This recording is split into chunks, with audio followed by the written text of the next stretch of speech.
Welcome to the third session in Mishcon Reya's series of talks for Black History Month on colonial amnesia. Today we are discussing African cultural heritage, the legacy of colonialism, and redressing the past. What is clear is that the harvesting of African cultural objects cannot be dismissed as a side project of colonialism. It was often a central part of the enterprise. Many artefacts were plundered in explosive acts of violence or extracted from unequal bargains between conqueror and conquered. Acquisitions were bequeathed to museums and galleries, housed in private collections, or traded for profit. Knowledge of and access to centuries worth of vastly diverse and exciting cultural heritage is, as a consequence, confined to Europeans and the African diaspora living in Europe. To give you some context and some figures, there is broad consensus among experts that over 90% of the material culture heritage of sub-Saharan Africa is currently found outside the continent. The majority is housed in museums in Europe. There are 69,000 objects in the British Museum, 180,000 in the Musée Royal de l'Afrique Centrale in Belgium, and 70,000 in the Musée de Quai Branly Jacques Chirac alone.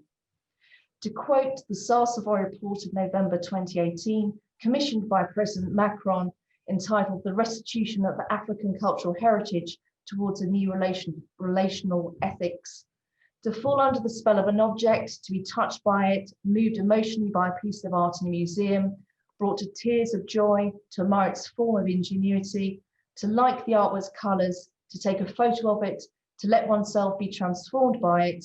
All these experiences, which are also forms of access to knowledge, cannot simply be reserved to the inheritors of an asymmetrical history, to the benefactors of an excess of privilege and mobility. Now, more than ever, feels like a pivotal moment to discuss how we address the cultural heritage of others housed in our national and regional museums and collections.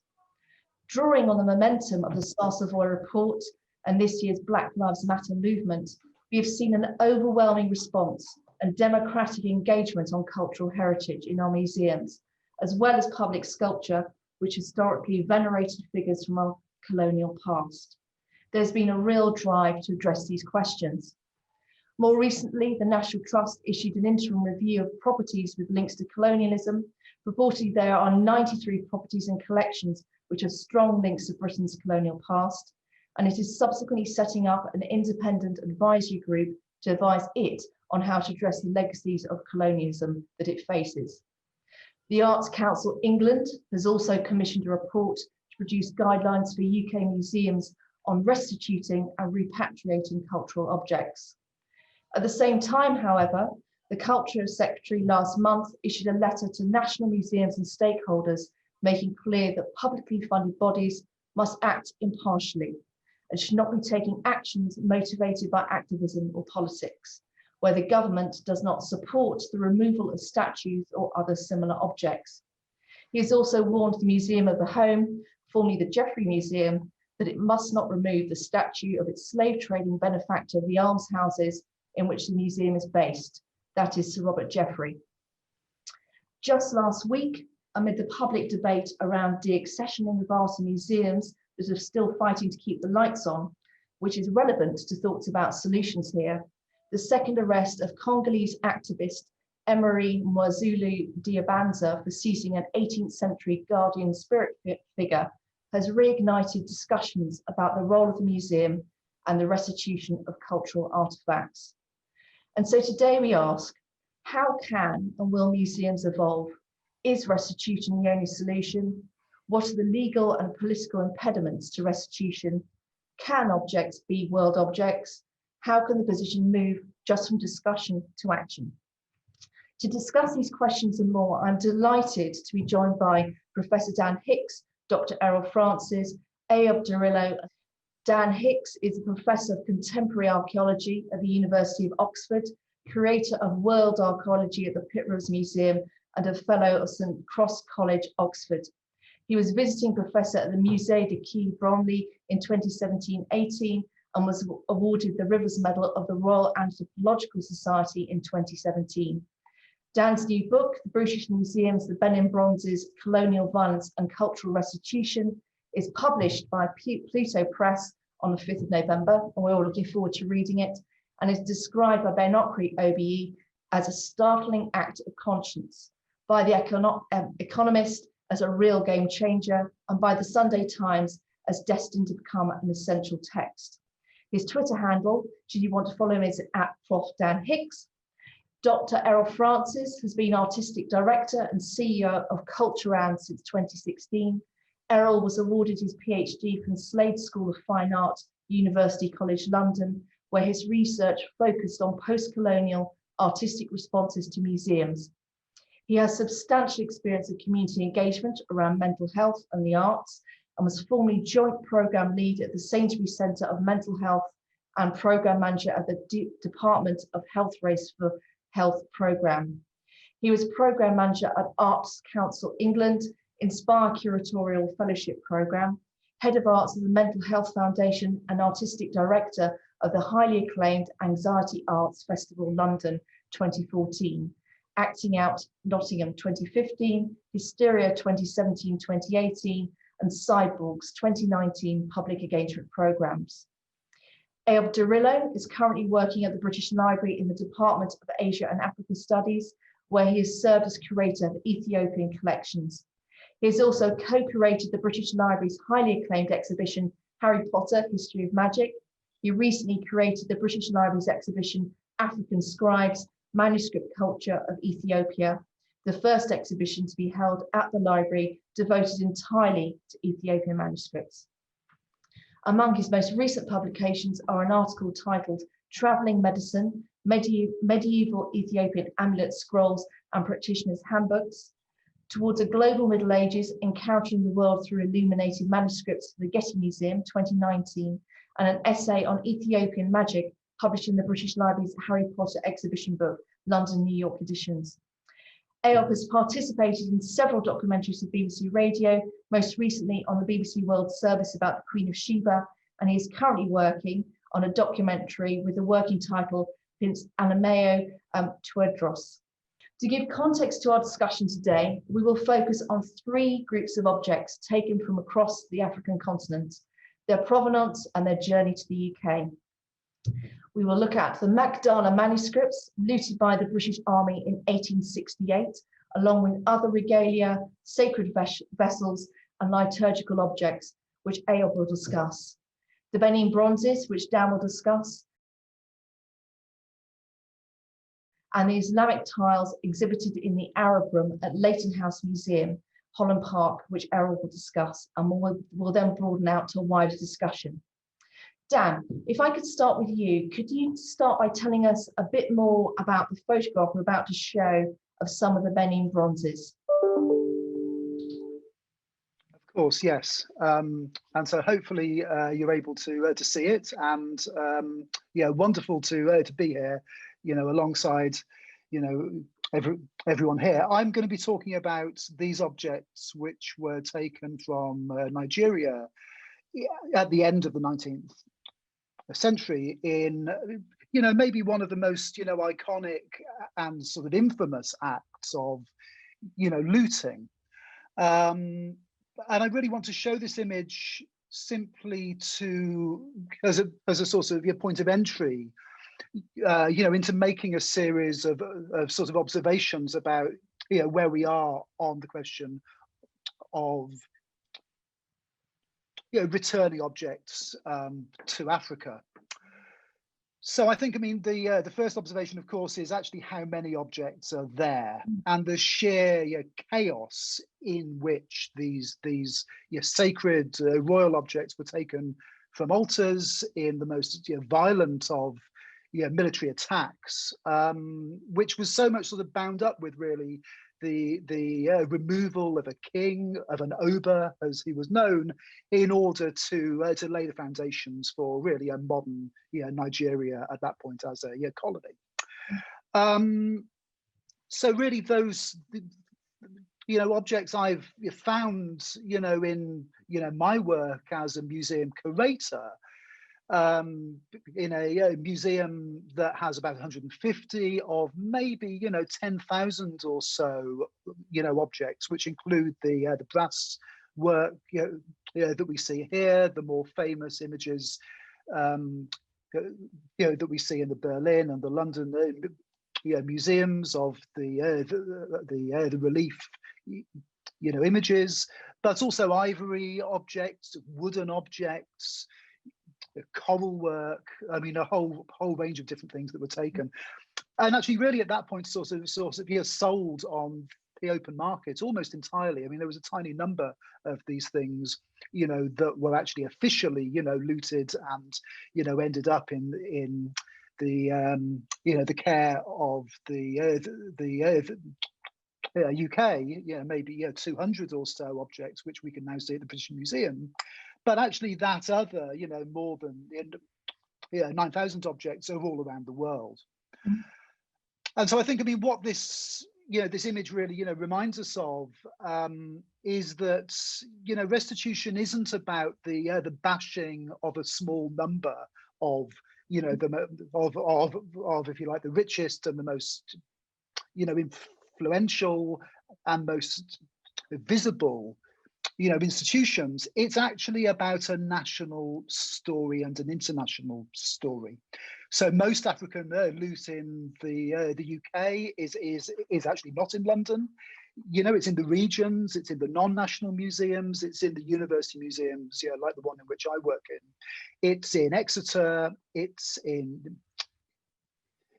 Edinburgh, it's in Manchester, it's in Leeds, Derby, Belfast, and actually that is a major part of our conversation as we come to think about empire in a new way, to recognize that our anthropology museums were for a short amount of time really, used, as a central device for empire, not simply to, these objects were not the sort of random, sort of accidental sort of side effects of empire.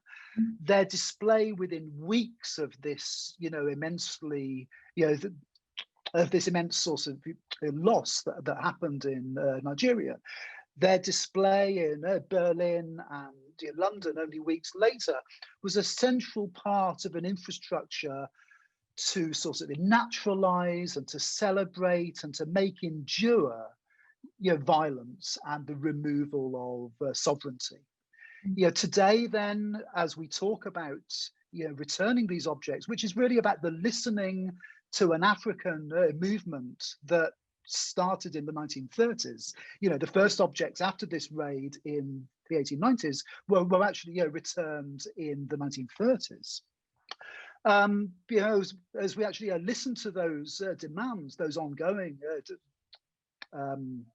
demands, we have to remember, I think, that the legal circumstances of our non-national museums are entirely different to the nationals. This is, I mean, there is obviously an issue with the National Heritage Act, but that's got absolutely nothing to do with, the sort of situation of any of the regional museum trusts, or if you like, of the university museums, as we saw in Cambridge, of course, where a college decided, actually that they wanted to return a cockerel, from this incident, to Nigeria.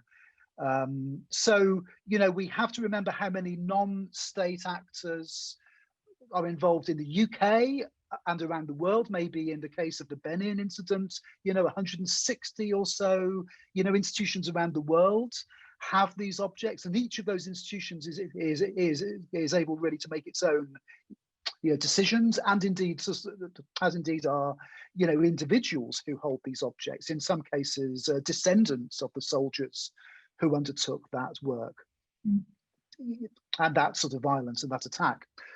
And so maybe as a final thing to say, it isn't only that the legal constraints are not everything that sometimes they seem to be. It's also, I think, important for us to remember that in this iconic incident of the Benin attack, which as I say, I've written a book about, really because it is the most extreme example of, within only 2 generations, actually there is a direct link now to culture here in the UK. But actually there are so many more of these incidents which aren't violent, but were other forms of taking, other forms of the dispossession of Africa of its heritage and culture.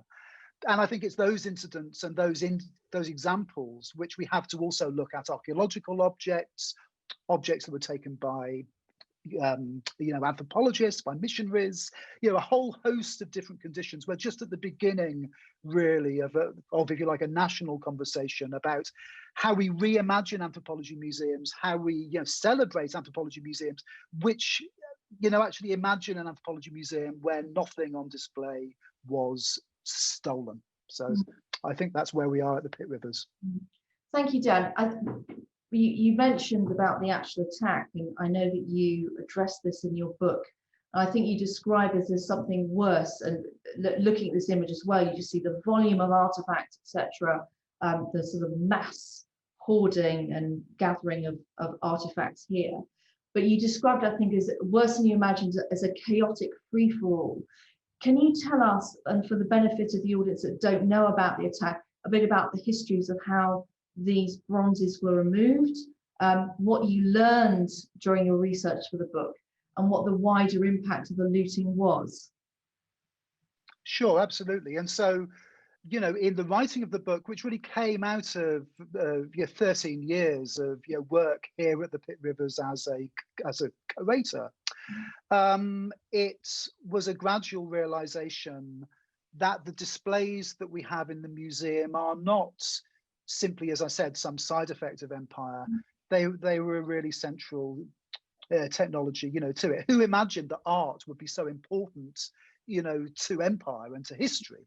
So these images, these objects that you're seeing are, largely from the 16th and 17th centuries. A lot of, although it's an ongoing artistic tradition that actually all the way into the 19th century, and of course continues today, but also reaches back almost 1,000 years. So in some ways, the sovereign and royal palaces and the ancestral shrines operated as a sort of museum, as a sort of mausoleum, or as a space for memory. And these objects in many ways not only represented but sort of constituted ancestors. So here at the Pitt Rivers, in 1946, at the end of the Second World War, actually one of the first actions that was undertaken in the museums was to remove the displays, the racist displays of skulls that told the lie of different racial types of the so-called anthropology, race, science. We didn't remove the displays of the cultural objects that were telling the same story, that were telling with art a story of cultural superiority, of cultural evolution. And I think it's really that we're waking up to now in the context of the ongoing demand for these things to be returned. And in terms of the actual looting, because I don't know that everyone will be familiar with it, can you talk a little bit about how they were removed, contemporaneously? Of course, yeah. So I mean, I always believed what I had been told about the Benin attack, which was that it was there was a kind of logic to it, that these things were looted to sort of pay for the costs of the naval expedition. In fact, only 200 of the 10,000 objects were actually really held onto by the state, and only 100 officially sold. Although actually the ivory stores we don't know as much about, and actually what happened there. But these thousands of other objects were just in the personal collections of maybe up to 200 soldiers, administrators, and others who just sort of picked these things up and shipped them back. So the life histories of these objects afterwards, the way in which they passed down across families, the fact there was a market for them right from the 1890s onwards, and that some ended up in museums which are now broken up and were sold off on the market. That's all a part of the curatorial work. So much of the decolonization of our museums and of our field is about this really boring work. It begins with the boring work of the tracking down of the provenance for individual objects. And so that's what a lot of us are doing with this sort of, image and object. Mm. How many of them do you think are actually on the private market in terms of, antiquities and are in circulation? Well, I think a part of, the shocking thing is really that a part of the way in which the violence, the sheer level of, the Maxim, machine guns, the rocket launchers, the 5,000 soldiers with the carriers with them, the sort of hyper modern, military technologies that were really, brought to bear upon a culture who were fighting back with, muskets and bows and arrows and Portuguese medieval cannon. A part of that violence is that what it's done is it's kind of shattered that culture across the world to 160 museums around the world. So we're never gonna build a full catalogue of everything that's out there. But our estimate is, certainly, my estimate is that over 10,000 objects exist. And in museums, we probably know where about 6,000 or so. But I think this really speaks to one of the most urgent tasks in this field. We don't know what's in the museums. Most of these objects are not on display. So the case for restitution starts with the fact that if we're caring for them, so much in the West, how come we can't even be told how many of the Benin, objects are in the British Museum? We're told there's about 900. Why are we not ever going to be able to get a full, list of those things? And I think we have to do our best to, to understand, those objects as a first, how's anyone going to ask for anything back if we don't understand what we've got? Mm-hmm. You mentioned, I find it very interesting, you talked about, and this is often overlooked, that it's not just about the national museums, but there are also the ethnographic and regional museums elsewhere. And you talked about the different, and we'll come on to this, about the sort of legal, what are perceived to be blocks to repatriation and other forms of restitution. Aside from the legalities and the applicable legislations in place, are there other considerations we need to take into account when you're looking at regional museums as distinct from national museums, or do you think there isn't? So I think our regional museums in the UK have really, done, they offer leadership in this moment in a whole host of ways. But I think especially how human their environments are, how they put community at the heart of what they do. So our hope with the work that we're just starting, funded by Open Society Foundations and by Art Funds and by Oxford University, with some further money from AHRC, we're hoping that the conversation that is had about African restitution in Leeds, with the community and its, the African diasporic history and contemporary community in Leeds and the history of the objects in the museum will be, that will be a different conversation to Bristol, will be a different conversation to Oxford, will be a different one to Edinburgh. I think, those that are calling for a museum of empire in the UK, I would say actually, well, every museum in this country, every regional museum, civic museum, almost all of them have an African, a world culture collection. Often they don't have a world culture curator. So we need to, my hope is that really, while the legalities are simply, this is down to city councillors, this is down to trustee bodies or to governing bodies of Oxford colleges or Cambridge colleges, as we've seen. Actually, it's the community conversation. We understand in the heritage world these days that really value lies in actually, what's we think as a community, what we can, what's valued by people, not something that's inherent in the object. So responding to that is enormously important, I think. And you've talked about, you mentioned world culture museums, and you said that the need is greater than ever. And we need to shift our understanding beyond a very Eurocentric lens. Can you anticipate how we should be reimagining and repurposing the existing museums? Yeah, so absolutely. My feeling is that this work that we're leading from the curatorial side, which is all about, giving a platform and amplifying African voices for an African movement.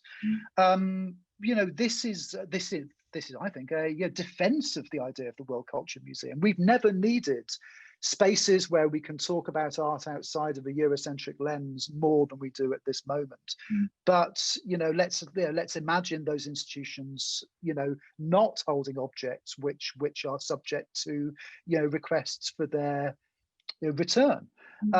So of course we can imagine, we can again actually listen to African colleagues about the notion of the museum as a process rather than as an endpoint, not some sort of jail where you lock up objects in the dark and just leave them there. I mean, you have so many boxes of African objects, archaeological objects, ethnographic objects that arrived in the UK, in the later 19th century are simply untouched 100 years on, and that can't be right. So yeah, let's actually reimagine our museums as sort of public spaces, and let's see the curatorial role as really decentering white people like me that have access to the knowledge, but not necessarily, actually other white people to be speaking about what should happen to these objects, next. So the curatorial role is much more about opening up and decentering, one's authority.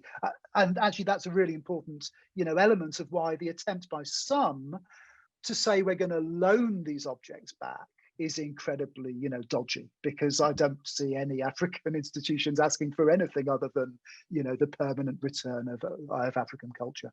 No, exactly. Just as one last question for you, for the moment at least, before I move on to Errol and Leighton House. Could we just briefly talk about the new Benin Royal Museum that is hopefully going to open next year, and that's due to house a permanent collection and rotation of various of the Benin Bronzes. You brought the issue up of loan. Some will be on loan from European collections. Do you think the building of the new institutions, such as the museums of Black civilizations in Dakar, the J.K. Randall Center for Yoruba Culture and History in Lagos, are part of the solution in creating the new home for returned art? I can only see it as being as such. Yeah, sure. So I mean, you're talking there about really, different institutions. The Randall being a private institution, the new Royal Museum in Edo State, the Royal Museum for sort of Benin City, that which will be built by Sir David Adjaye. That's a very different museum again from the Dakar Museum, but certainly, I mean, you may have picked up maybe incorrectly from something that you read from the British Museum, this idea of the permanent collection in rotation. But I think there's many of us in the Benin Dialogue group are working towards the permanent restoration, not this this sort of the sort of your circulationist argument that I think once, maybe 5 years ago, maybe circulationism seemed to be some kind of compromise, some middle ground between retentionism and restoration. I'd say now circulationism is an extreme position held really only by the British Museum and maybe Berlin. And then what you've got is a gradation of other positions from other institutions about permanent return. So I think the museum world is changing, and experts like me, I mean, I'm not alone in this world in actually finding myself much more compelled by the ethical and the practical case to move away from the hyper concentration of culture in certain Euro-American locations and working towards the permanent return of these objects. Thank you, and we can discuss this further in when we're considering solutions later. Errol, can I move on to you? And following from the Benin Bronzes, we're looking at a different set of artifacts. We're looking at Islamic tiles and this incredible image from Leighton House Museum. Could you tell us a little bit more about what we're looking at and their significance? Yeah, great. Thank you. It's great to join you all in this discussion. I just wanted to say that my object is not African, but the reason why I'm raising this particular example is because it exposes the kind of European collector's mindset in this case in the 19th century. And the image that you're looking at is a room in the house of the Victorian painter Frederick Lord Leighton, who lived from 1830 to 96. It's his studio house that's now called the Leighton House Museum in Holland Park in London. And this is the most famous room in the house, known as the Arab Hall, that he constructed between 1877 and 1879. It's an example of what the Palestinian writer Edward Said called Orientalism, which is a type of cultural appropriation based on an exoticized view of the East that existed within a very unequal colonial power relationship. And I just wanted to talk a bit about these tiles because I was so fascinated by them when I first saw them, and I wondered where they came from. And when I actually looked at them very closely, I did notice actually that many of them, the corners are damaged and the surface has damage. And I wondered about this. So what I'm going to tell you is a little bit of a story about how they came to be there. Right. And I think, so this is a case that does not so much exemplify a clear case of restitution, but as I said, the kind of European voracious collector's mindset and an attitude to collecting objects from other countries and a disregard for local cultural as well as legal systems. Now, Leighton had gone to Syria on a kind of grand tour and brought back a number of tiles to decorate this reception room in his house. And the room has got many intricate mosaics. The walls are shrouded. That's only one side of the wall. There's three other sides there. They've got lattice screens and it's capped with a gilded dome. And the room is lined with over 1,000 polychromatic tiles from Iznik in Turkey, Damascus, and Persia.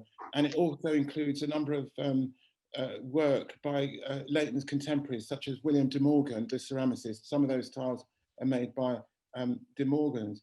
Now, the tiles came from both a domestic and sacred contexts and were mostly sourced from within the Ottoman Empire. And Leighton had first seen examples of Ottoman tile paneling during his first trip to Istanbul in 1867. And now there've been some discussion about these tiles. Now, one writer called David Brett, he actually says outright, he says the tiles were looted, but it's actually much more complicated than that. And there's some research that's been done by Mary Roberts, and she says that Leighton admired the interiors he had seen during his travels in the Near East, and he even purchased some of the tiles while he was there. He quickly realized that in order to get sufficient historic pieces for his house, he needed to access the local networks. And although we don't know the precise locations and the acquisitions of the tiles in the house, there's nevertheless some very compelling fragments of information. So Leighton had actually worked on a portrait of a very well-known Orientalist and diplomat, Richard Burton. He translated the Arabian Nights, and he would become crucial in helping Leighton to source some of the tiles that he'd seen as he was a diplomat and he'd been posted to Damascus.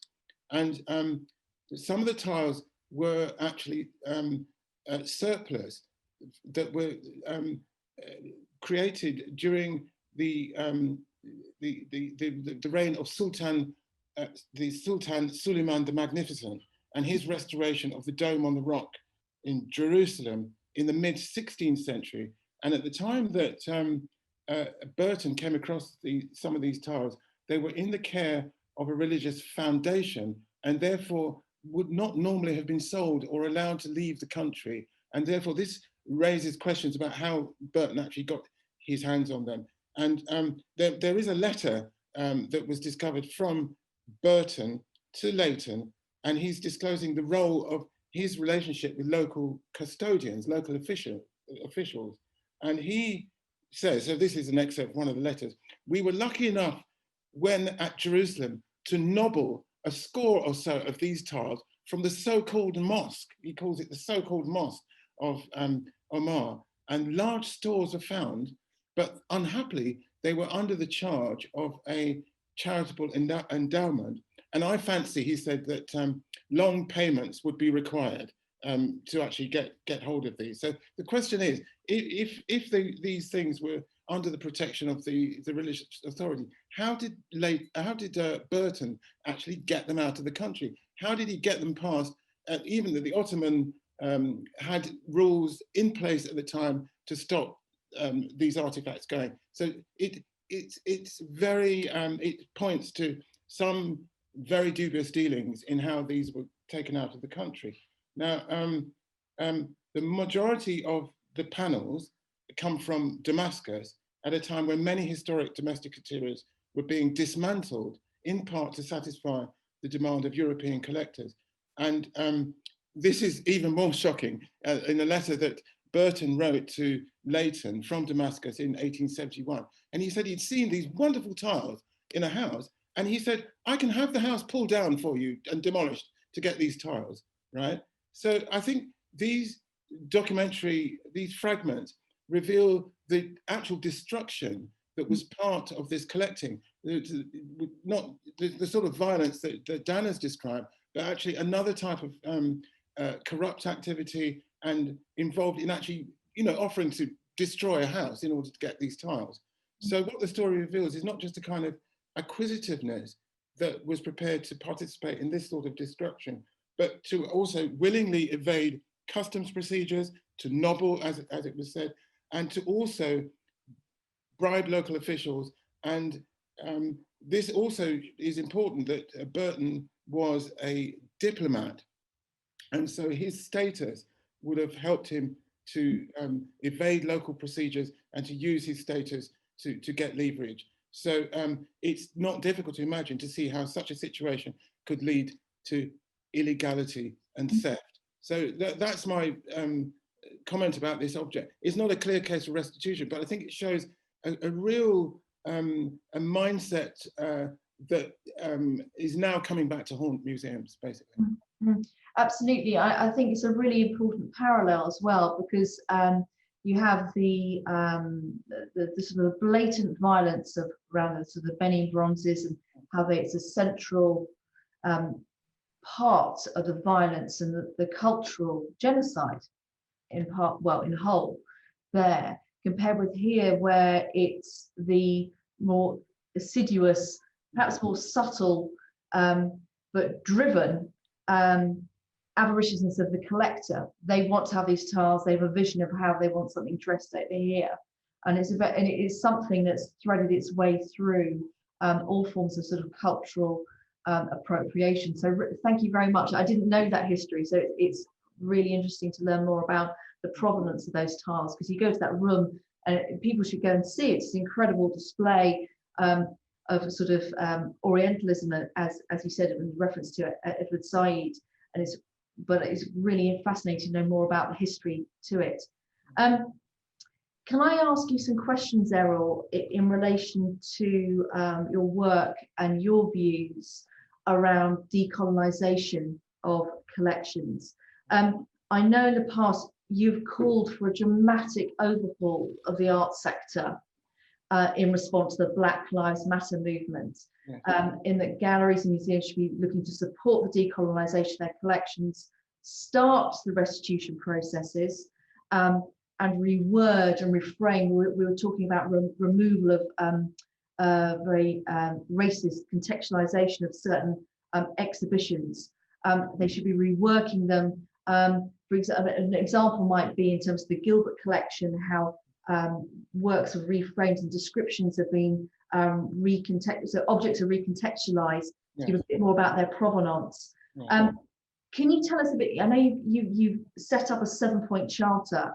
I'd really like to learn more about your 7-point charter, and what the response has been to it as a part of accelerating change. Okay, well, first of all, in relation to decolonization, the charter was very much a response to that, as well as to the tumultuous events this year with the Black Lives Matter movement.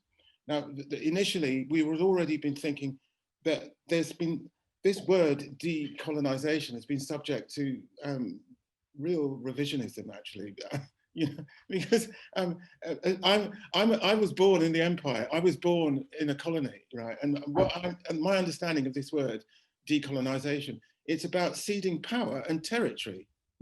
And the museum is territory, right? So what we wanted to do is to make it clear that if you're talking about decolonization, as Dan has referred to, we've got to deal with the workforce. We've got to, and as you say now, before we get to the collection, the contextualization of it, the description, and so on, is that we've got to change the demographics of the museum and who has access to the territory. That's the problem at the moment. The museum is a sort of socially exclusive workforce, and that's partly how it maintains the status quo, is by not allowing other people to take key positions like curatorial positions and interpretation and education and so on. So the other reason for the charter was, I still find it quite extraordinary, the hypocrisy actually of some of the statements that came out this summer from museums saying that they stand in solidarity with the Black community and making reference to the events that happened in America.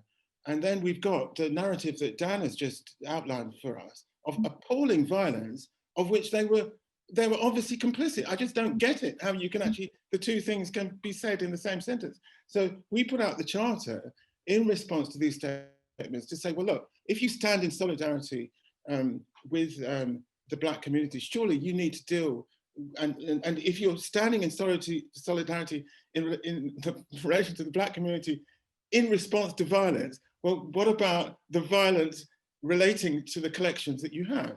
That was the reason for it. So we try to put it in a concise way of what the demand should be if you want to stand in solidarity or if you want to decolonize. And how was it responded to?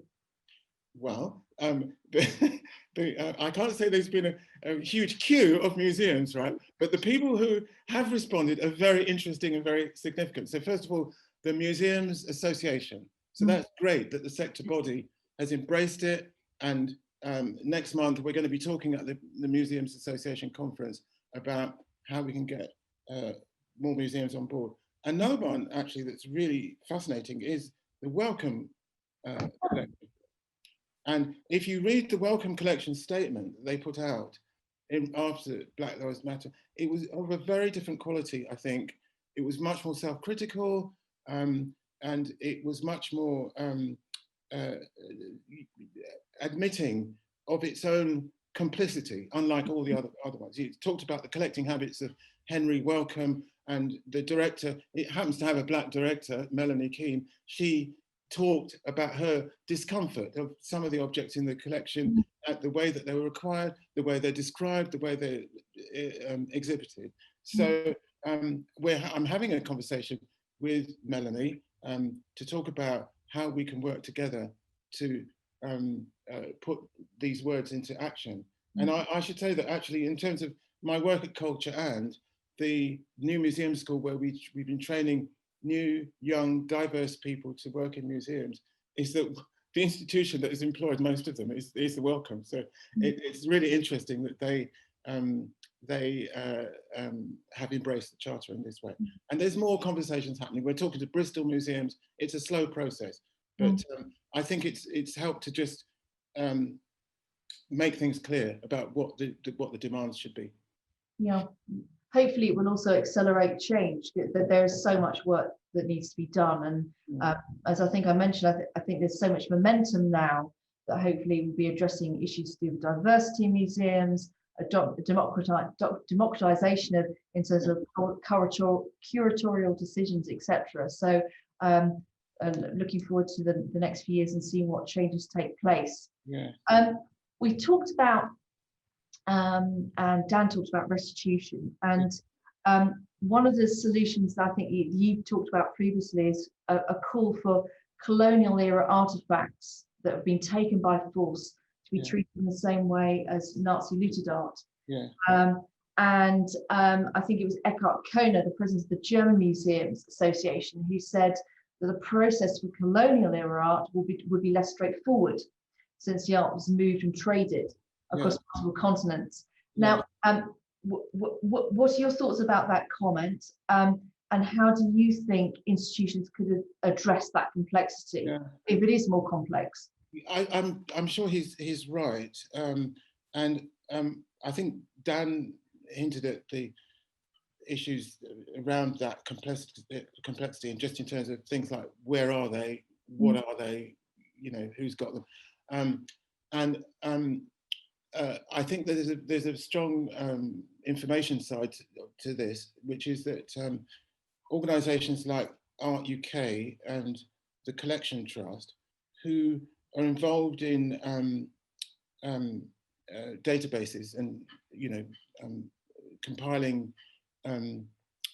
you know, lists basically, I mean, with the Collection Trust, there's been an ongoing project to try and get museum collections into one big database that we can know things that. So I think there's a tremendous cataloguing job on, which I think again Dan referred to, is a boring work of actually just tracing what are these objects and so on.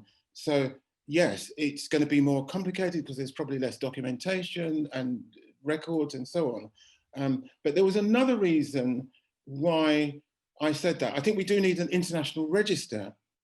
I saw Benin Bronzes on sale at Frieze Masters last year, right? A private gallery that was selling them, right? That should be stopped, right? We should be able to stop those. That's why I made the comparison with the Nazi looted art. But there's another reason as well to make the comparison, and it's a moral one that I think was exposed earlier this year when David Starkey said there can't have been a Holocaust because look how many of these Africans are walking about, right? I think there's a moral argument that we're in at the moment, which is the nature of colonialism and the genocide and violence that accompany it. That a lot of people still don't get this, or they don't understand it, or they don't, you know, want to hear about it.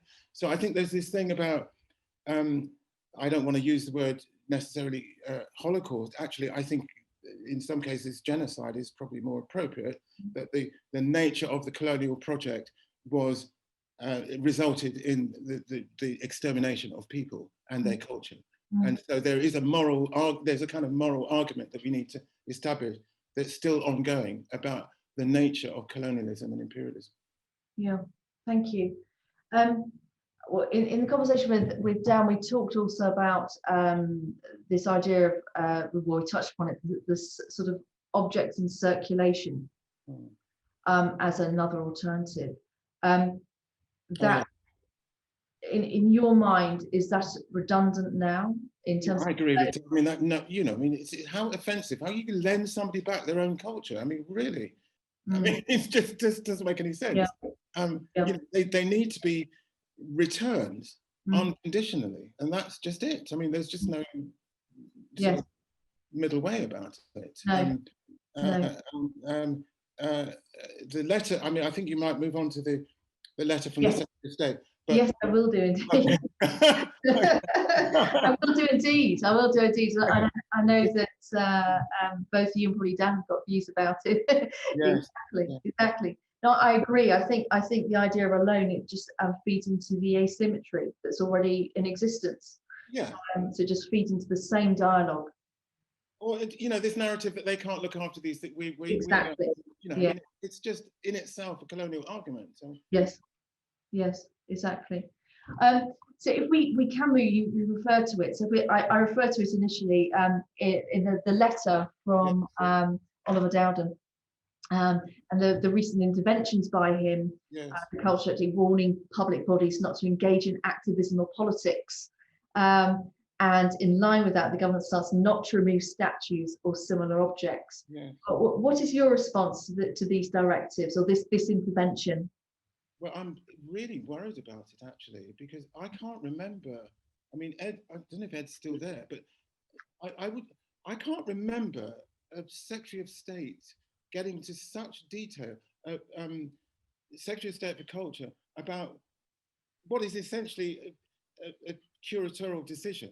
So this is not, you know, this is not about deaccessioning and saying, you know, because I know that there's legal rules around that, but to actually say, you can't move the statue, or you can't, you know, in the case of the Jeffrey Museum, they weren't talking about disposing it. They wanted to take it down from where it was. And so is he saying that the British Museum just moved the statue of the bust of Sir Hans Sloane? So what about that? I mean, why is they getting involved in that level of detail? And it's following on to what has followed that letter is the recent attack on the National Trust by a senior politician, asking for it to be investigated by the Charity Commission. So again, I'll keep referring to Dan's writing, but this culture war thing, which I think this has now become part of, is quite a dangerous pushback that we've got from DCMS. I mean, it's a different message from the Arts Council, I should say. It's something about DCMS and its proximity to government that is making these statements to museums, which I really wonder about the powers that are being used, and should they be used in that way? I don't know, Dan, if you want to comment, and it's worth noting that Dan's written an article in response to the letter, and it's in The Guardian, and the article's 15th of October 2020 on this. Dan, do you want to briefly comment at all before we move to hear about the Mcdonough Manuscripts and from Eyob? Of course, yeah, and so really, just to agree with everything that we've just heard from Errol, and I think just to say that it really is as simple, I think, as that the invention of a culture war, of a fake culture war, is in some, although absolutely not all parts of the right, but in some areas of, right-wing thought, this is how you're going to push back against the successes of the Black Lives Matter, movement.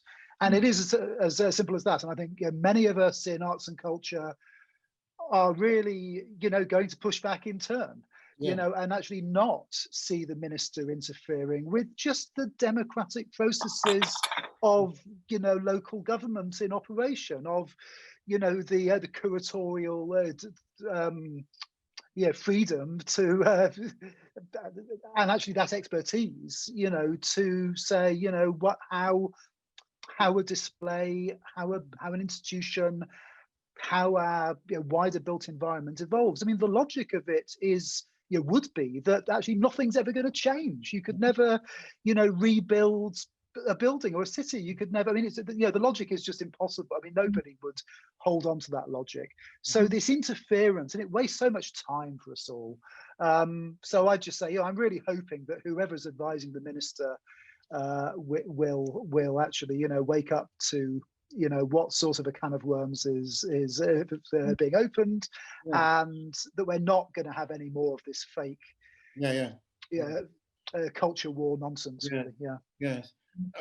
I just wanted to add on, to what Dan has just said. The implications of the letter are quite extraordinary. So just to give you an example, there's a wonderful display on at the moment at the Queen's House art gallery, part of Royal Museums Greenwich, and they've got two portraits, the Armada portraits of Queen Elizabeth I, and Peter Adjei, the composer, has made a piece in response to the portraits, really highlighting the Tudor period as an important beginning of British imperialism. Now, what is the culture secretary going to do? Say we shouldn't besmirch the reputation of the Virgin Queen? I mean, really, the implications are extraordinary, and I think that we need to, as Dan said, really kind of keep a watch on this, because it is a conflict that's been deliberately created.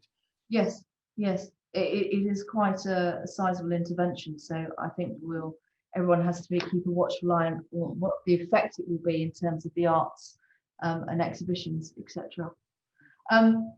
Eyob, I wonder whether we could talk to you now about the Maqdala Manuscripts. You're at the British Library, you're a curator there, and you've had hands-on experience of you created the African Scribes exhibition, which we're seeing an image of now. It would be fantastic if you could tell us a bit more about this exhibition and the manuscripts that are on display. So this was an exhibition that was put together in 2018 to mark the anniversary of the 1868 Abyssinian expedition, which sometimes is known as the Maqdala expedition. It was a period where, prior to my appointment as curator of the of the Ethiopian collection in the British Library, there wasn't an exhibition on the Ethiopian manuscript solely devoted to the Maqdala. The Maqdala collection at the British Library is around about 349 manuscripts. The total collection of manuscripts in the British Library numbers to 600. Now, the way in which the collection were put together really forms what we call part of the British Museum Foundation. The British Library became the British Library in 1972. Prior to that, it was part of the British Museum. So there was a great interest, just to kind of give a context to how this collection began. There was a great interest in Ethiopian manuscripts in Europe in general. We know that because of historical documents. So Ethiopian manuscripts reached Europe as early as the 15th century, perhaps even earlier via the pilgrims from the Holy Land, Jerusalem. And subsequently, travelers, missionaries, and military personnel also contributed to the development of Ethiopian manuscript collection in Europe. So the three largest institutes in Europe that have Ethiopian manuscripts are the first one, Rome, Bibliotheca Apostolica Vatican, and then the second is Paris, Bibliothèque Nationale, and the third, the British Museum, now the British Library. And this institution together hold approximately about 3,000 manuscripts collection. All significant European museums and libraries have an Ethiopian manuscript of some sort. Might not be a huge collection. And the other large collection of Ethiopian manuscripts outside of Ethiopia is also the United States, America, the Catholic University, the Library of Congress, and the largest is probably Princeton, which has around about 500 Ethiopian scrolls relating specifically to magic. So the way in which the British Museum then began acquiring Ethiopian manuscript, at the early stage, there were a number of, I think around 82 manuscripts that were donated to the British Museum by the Church Mission Society. And this were missionaries like Kraft, who was a very famous theologian. So his contribution added greatly to the collection. But it was in 1868, after the expedition of the Abyssinian expedition, which was a rescue mission, a punitive expedition carried out by the British Armed Forces, that the collection of something of around 900 to 1,000 manuscripts fell in the hands of the victorious British. Now, this collection were assembled and put together by King Tedros, sometimes anglicized as Theodore in English, at the fort of Maqdala. So Tedros was intending to build a library endowment for the Church of the Holy Savior on Maqdala, which housed these treasures, not just manuscripts here. I have to also mention the chalices, crosses, and many important religious artifacts. So they fell into the hands of the British, British soldiers who were accompanied by British Museum archaeologists at the time. So Tedros was just collecting manuscripts across from Ethiopia. we know that roughly we have the estimation of his collection being 900 to 1,000. Some put this figure to 989. Out of the 989, 600 manuscripts, so we're told, remained in Ethiopia. When the British were leaving, they left the rest of the manuscripts there in Ethiopia. Now the rest were dispersed in private hands. So the largest being the British Museum, which had 350, now 349, because one was returned by the intervention of Queen Victoria to King Johannes. The others went into different libraries. The Royal Library of Windsor has, again, this about 6 manuscripts, of the Bodleian 5, and John Ryland's, I think, around 10. And then there are those that have entered into the private collection. So when we had this exhibition on Ethiopian manuscript, Maqdala manuscript, my intention was to do a couple of things. First and foremost, importantly, was to really acknowledge African scribes, the production of these manuscripts, and their content.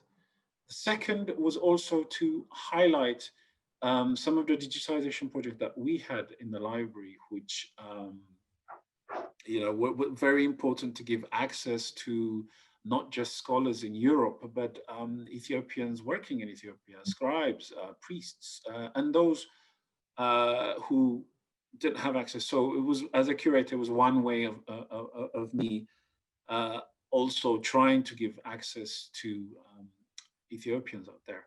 So the exhibition allowed us to highlight the importance of this collection, because the Maqdala manuscript collection in the British Library really includes all aspects of Ethiopian literature. That they include Bibles, apocryphal work, to government documents. And in this exhibition, we really wanted also to make people know that Africa isn't this cultureless, or where production has always been, if you come to the British Library Treasures Gallery, it represents writing throughout the world. And there was an Ethiopian manuscript, only one, but this exhibition allowed us to kind of show people that Ethiopia is one of those countries that had this great historical past. And for the community we were representing, we also, as the British Library isn't a museum, so with Dan and Elroy, they're specifically focusing on museum. We are a national library. So our first and foremost service to the readers is to allowing them access to research and look at this important historical objects. So the collections on display included text. By text, I mean the earliest manuscripts, which was the Act of the Martyrs, which dates to 12th century.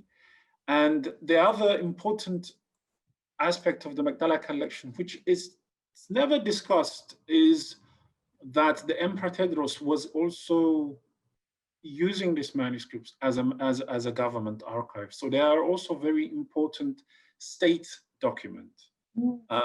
They include deeds of various kings going back to the 14th, 15th century, and also the emperor's own administrative documents. They also contain statistics, local statistics of residents, and historical documents such as chronicles of kings, and they include medical writings.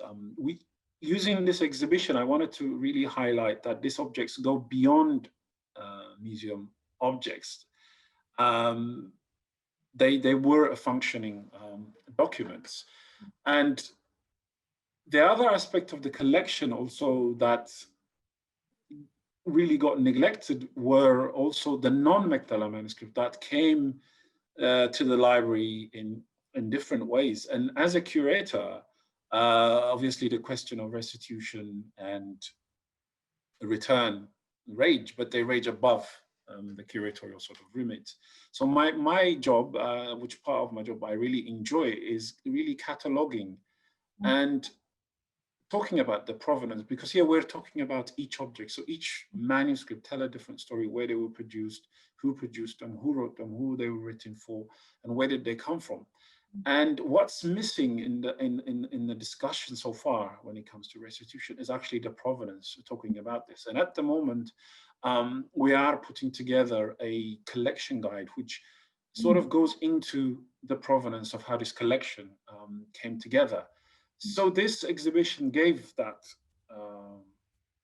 opportunity to discuss and to share the collection, which I titled it African Scribes, because traditionally when these manuscripts were acquired, they were not in the African section, they were labeled African Orient. And this sort of goes back to what Elroy was saying about the Orientalism of the time, which Africa didn't have culture, Africa didn't have writing. There was all this misconception of Africa. And I wanted to use the exhibition to sort of highlight that and say, no, actually, this is a product of an African culture. So the collection of Maqdala, its significance in the world of Ethiopian studies is huge. And in the past, 2 years ago, we had the opportunity to visit Ethiopia and visit the National Library of Ethiopia, where we donated, so we gave 300 images that were digitized of Ethiopian manuscripts. And the urgency for this was to give access to students who were working in Addis Ababa University on philology and studying these manuscripts, and they had no access. So the most important aspect of my job is access, and also engaging with the community and really talking about the importance of the Maqdala collection. So that was part of the Heritage Made Digital project to make the works. Is that correct? Yes, so that was one of the in-house digitization projects, which was grant in aid, which for the first time, the Ethiopian manuscripts were chosen to be digitized. And in that, we felt that prioritizing the Maqdala manuscripts were important. As you can see, this manuscript now, which has been displayed, I cannot describe the size. It's a huge manuscript. My back breaks because as a curator, I have to move these things about. This was again produced in the 17th century in Gondar. Again, when you're looking at this object, we have to also be very careful not to, talk about documents, books. It goes beyond books. This is a religious object. Yes. As well. So it's incredibly sacred. Yes. For monasteries. So because this is also, the title of this work is Negara Mariam, which roughly translates as the history of Mary. It's a work that originally dates to the 5th century, and it was known as the Little Gospel in the Coptic language. So when this manuscript is displayed, it's displayed on a specific holiday of Ascension of Mary, or one of the most important festivals. So it's really held by an important clergy and is presented, and the faithful would kiss the book. So sometimes these objects are not just historical objects or academic objects, they are also objects of very important sacred. They have that importance first and foremost, so they're not just a functioning book. You and I know that you this is not a remit, but there are also the tabots that are tablets that are at the British Museum that can only be accessed by, they're not on display because they are once again religious artifacts, and they can only be looked at by priests. With that in mind, in that we have objects that have been taken out of their original context and are being looked at with a different, maybe from a static perspective or a different perspective. In your view, does I see that as supporting that these objects should be restituted back? Do you agree? Do you think you talk about digitization, which is great that people being able to access images and text, etc. But have there been steps to move back with to restitute manuscripts? So with the tablet that's in the British Museum, again, that was taken from Maqdala. The tablets cannot be displayed in any way, in any form, other than having them in the church. And even within the church, it has to be placed in what's called the Holies of Holies, and where only senior cleric or monks are able to access this, or even look at it. So it's incredibly sacred. So it cannot be, displayed or even looked at. So it does present that problem. But with the manuscripts, a lot has been done in terms of studying the text. So scholars across Europe have been working on addition, and the relevance here again of these Ethiopian manuscripts is that majority of these are Christian manuscripts. So their interest in the European sort of medieval specialists is huge, as well as philologists who are studying Semitic languages, since Ethiopia is a Semitic language. So the manuscripts really present they have a different, they're not just museum object. This is what I wanted to say, if I've answered your question. Okay. And I know that the British Museum Library partners with international institutions. It did with the Ethiopian Embassy and represented the Ethiopian Church for African Scribes exhibition. Was that primarily to just raise the profile of art that was curated during the colonial era, bring it to a wider audience, or was there a further purpose with that? So we had several visits. In fact, we were the British Library was the first to engage with the Ethiopian government. So we had the first visit in 2018 from the Ethiopian ambassador here in London, His Excellency Haile Michael, who came to the library to discuss further works within the National Library of Ethiopia, exchange of skills, knowledge, etc. And shortly after that, we also had a visit from the Minister for Culture from Ethiopia, who again showed a great interest in engaging and having a discussion. But like I said, those discussions always rage above the curatorial remit, my remit. And I was there in the capacity as a curator, engaging with the collection and explaining what the collections were about.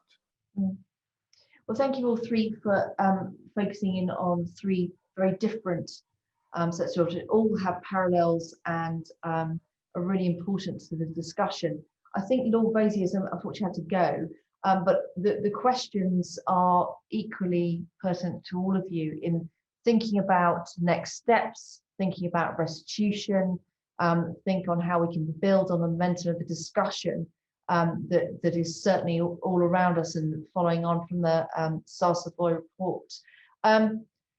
That there has been comment that the UK has been very slow to follow, for example, the examples of Germany and France in deciding how we should deal with objects taken from former colonies. Can I throw the question out to all of you, maybe starting with Errol first? What position do you think we should be aiming for? Errol, you're on mute. So for me, the most important aspect of my work at the library with the Ethiopian collection was engaging with the Ethiopian community.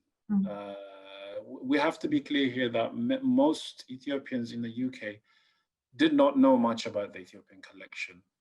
I did not know much about their heritage, and bringing them to the library was one of my priority.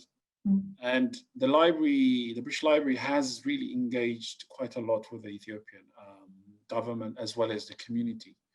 The next step, obviously, is just to bring now those who are in Ethiopia to interact more. Of course, with the coronavirus, we are also facing difficulties now of people not being able to come to the library. So we're faced with that challenge, especially those from Ethiopia. It would be difficult for them to travel. Errol, what are your thoughts in relation to this question? What position should we be aiming for? I mean, the position is quite, simple, really. We should be aiming to get these objects back where they belong. But I do realise that the complexity of the steps in that, there needs to be some international cooperation and some international agreements to get this to happen, as well as what I was referring to earlier about just the knowledge, the information about these objects, where they came from. There are, I know, in some cases, some political difficulties because of the nation state, or the place from where they were taken, it was not a nation state at the time, or its borders of, there's all sorts of things like that. But I think we're at the beginning of a process rather than at the end. But I think that in some ways, I feel that we, as I referred to earlier, I think we are still in a kind of educational, moral phase of establishing what the nature of the wrong is, and for there to be agreement about it. I mean, going back to the pushback from the Secretary of State, what's quite clear about that is he's not agreeing the moral case for this at all. He's saying don't take any notice of these activists. It's all, So I still think there's hearts and minds work that we have to do, and I think all of the people on the panel, Eyob and Dan, and everybody's work is going to be part of this changing of hearts and minds. Thank you. Dan, do you want to comment at all on that question? Yeah, sure. I think, one of the things we need to keep in our mind is that sense that empire isn't over, that in many ways your museums and your libraries were built indeed to make some of the dispossession last. So one way in which we see that practically was with this sort of culture war intervention from the minister, where the old logic of the punitive expedition, which is both the case of the Benin Bronzes and the case of Maqdala, where some supposed slight is used in order to justify, violence and a war. It's a pretext. Actually recently in Ireland, there's been a lot of further conversation over the notion of reprisals, which is precisely the same, logic as used in, the 1920s. So, you see these weird sort of echoes of empire in the structure of all of our conversations about these, questions. So a sense of history, which is very recent history, is enormously, important. And I think one thing that, my book, unexpectedly, I ended up arguing in the book, because it takes us a broadly chronological approach. I got to like the end of the 20th century in terms of what was happening, and the Universal Museum arguments that came out in 2002. Again, it seems to me, and I certainly make the argument, there's a form of sort of corporate extractivist colonialism that was the driver for so much of these instances of your dispossession, so much of it in the relationship to informal empire. We heard earlier about the consul, Richard Burton. It's exactly the same with your protectorates, the same arguably with aspects of the history of Greece. Actually, informal empire and extractivism had this relationship with sort of dispossession, and then suddenly it returned again. So, the last time we had a crisis in, if you like, in the oil industry, in the wake of 9/11, which was a crisis in destination tourism, you saw culture being really put to work with the idea of the Universal Museum. The Universal Museum declaration comes out halfway in between 9/11 and the invasion of Iraq. And the book goes into just that weird re-emergence of oil companies as the modern version, and their relationship to war and violence, in relationship to the histories of these objects that we're sort of dealing with in our museums. So what does that mean for us now? Well, actually, the Universal Museum argument fairly quickly fell apart, because the idea that any Ghanaian or Nigerian or Ethiopian is just going to get on a plane and come to London to look at art, the visa regime that has been increasingly imposed has made that increasingly impossible. Not only has that fallen apart, but this lockdown has offered us a moment, not a kind of dress rehearsal for environmental catastrophe, but actually the beginning of environmental change. That means that kind of level of international travel is just over. I mean, whether it's now or it's in 30 years' time, it's obviously unsustainable. So what does that mean for the hyper concentration of culture now? It means we need to look at its inherent sort of relationship with empire and its ongoing nature, but also really start to dismantle, to repurpose, and to reimagine our museums, and actually think of a new way of talking about world culture, which is equal, which is not all of it's in Europe and America.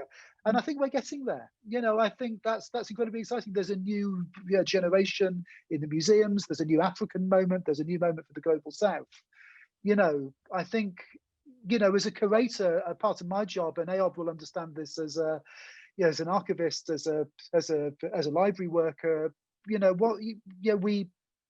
part of our jobs is to keep things the same, to make sure that the dust mites and the moths don't eat, the materials that we're caring for. But we can't stop the world around us from changing, and that's one of the mistakes we often make in museums. We think we can halt progress. We can't. We're a part of the present moment. Museums are, if you like, a part of the present as rather than part of the past. So for all those reasons, I think there's enormous amounts of optimism to have as we move restitution forward on a case-by-case basis. I mean, all those old myths of empty galleries are just, I think, sort of disappearing, and we've got a pragmatic case-by-case approach. Thank you. I think we should wrap up there. There's so much more that we can talk about. We haven't had a chance to talk about how it fits in with the current move and debate around deaccessioning that's followed on from COVID. I think there's more to be said there. And also about the legislative hurdles that could be overcome or navigated round. I'd like to thank all our panelists. It's been absolutely fascinating. Thank you so much for your time and for telling us about different objects I certainly didn't know in that level of detail. So thank you all, and I hope everyone's enjoyed it. Speak soon. Thank you.